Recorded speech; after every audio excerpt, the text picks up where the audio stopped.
যোৱাকালি সন্ধিয়া সময়ত হোৱা যিটো প্ৰতিবাদ, এই প্ৰতিবাদত যিটো ঘটনা হ'ল সি সঁচাকৈ দুৰ্ভাগ্যজনক।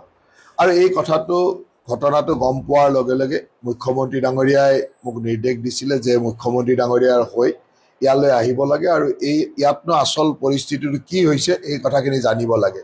সেই মৰ্মে মই ৰাতি ইয়ালৈ আহিছিলোঁ আৰু মাজনিশা ইয়াত আহি পোৱাৰ পিছত মই সকলো যিসকল লোক আহত হৈছিল, হস্পিটেলত যিসকল আছিল তেওঁলোকৰ খবৰ ল'লোঁ আৰু গোটেইখিনি খবৰ লোৱাৰ পিছত যিটো দেখিছোঁ যে তেখেতসকল তেনেকুৱা কোনো মেজৰ হেৰি নাই, মানে চিৰিয়াছনেছ মানে খুব চিন্তা কৰিবলগীয়া তেনেকুৱা নাই। এতিয়া যিখিনি ট্ৰিটমেণ্ট কৰিব লাগিব চৰকাৰে সম্পূৰ্ণভাৱে ট্ৰিটমেণ্টটো কৰিব, ক'তো যাতে অসুবিধা নহয়, তেওঁলোকৰ যি চিকিৎসা লাগিব গোটেইখিনি কৰিব।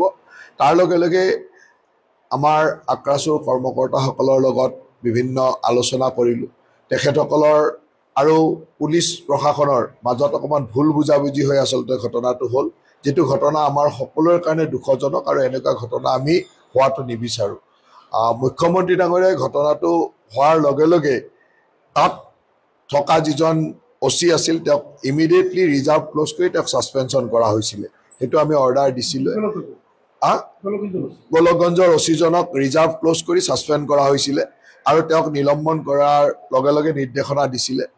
তাৰ লগে লগে এতিয়া আমি গোটেই পৰিস্থিতিটো বুজি চালোঁ আৰু পৰিস্থিতি বুজি চাই যিটো দেখিছোঁ যে আৰু এজন OC, গৌৰীপুৰৰ OC-ও এই ঘটনাটোৰ লগত কিছু পৰিমাণে সাঙুৰ খাই আছে আৰু তেখেতকো ইমিডিয়েটলি এতিয়া ৰিজাৰ্ভ ক্ল'জ কৰিবৰ কাৰণে নিৰ্দেশনা দিয়া হৈছে, তেওঁকো ৰিজাৰ্ভ ক্ল'জ কৰা হ'ব। আৰু 3গৰাকী বিষয়াৰ ওপৰত তেখেতসকলে অভিযোগ আনিছিল।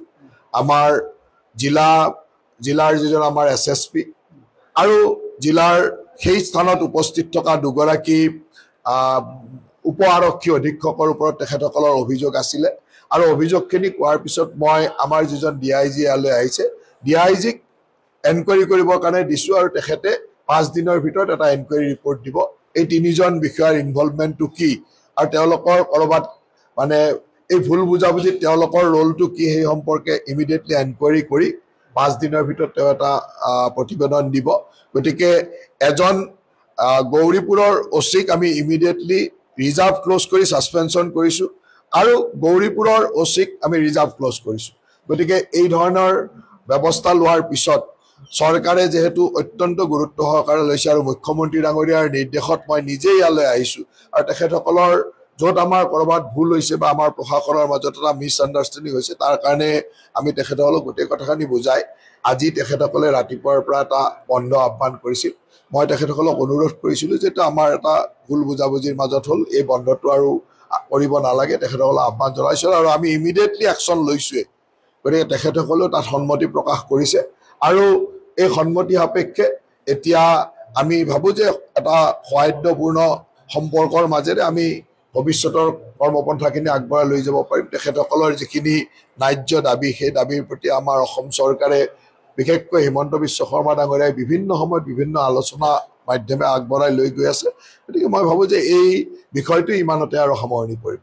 এই 6 জনগোষ্ঠীৰ যিটো দাবী সেই দাবী আজি মৰাণ জনগোষ্ঠীৰ মানুহো আজি ওলাইছে বিশাল পৰিৱৰ্তিত এই যিটো 6 জনগোষ্ঠীৰ দাবী, এই দাবী সম্পৰ্কে আমাৰ অহা নৱেম্বৰ মাহত যিখন অসম বিধানসভাৰ অধিৱেশন হ'ব, মন্ত্ৰী গোটৰ যিটো ৰিপৰ্ট, এই ৰিপৰ্টটোৱে অসম বিধানসভাৰ অধিৱেশনত দাখিল হ'ব আৰু বিধানসভাৰ অধিৱেশনত ইয়াৰ আলোচনা হ'ব আৰু তেতিয়াই আমি ক'ব পাৰিম। আৰু মন্ত্ৰী গোটৰ ৰিপৰ্টটো আমাৰ ইতিমধ্যে মন্ত্ৰীসকলে প্ৰস্তুত কৰি উলিয়াইছে। মই ভাবোঁ যে মন্ত্ৰী গোটৰ ৰিপৰ্টৰ পিছতে এই কথাখিনি আগবাঢ়িব আৰু আমাৰ অসম চৰকাৰে আগতেও দেখিছে যে আমাৰ ভাৰতীয় জনতা পাৰ্টীৰ নেতৃত্বাধীন চৰকাৰখনে সদায় এটা ধনাত্মক দৃষ্টিৰে চাই আহিছে আৰু সেই দিশেৰে আমি আগবঢ়াই নিয়াৰ চেষ্টা কৰিছোঁ।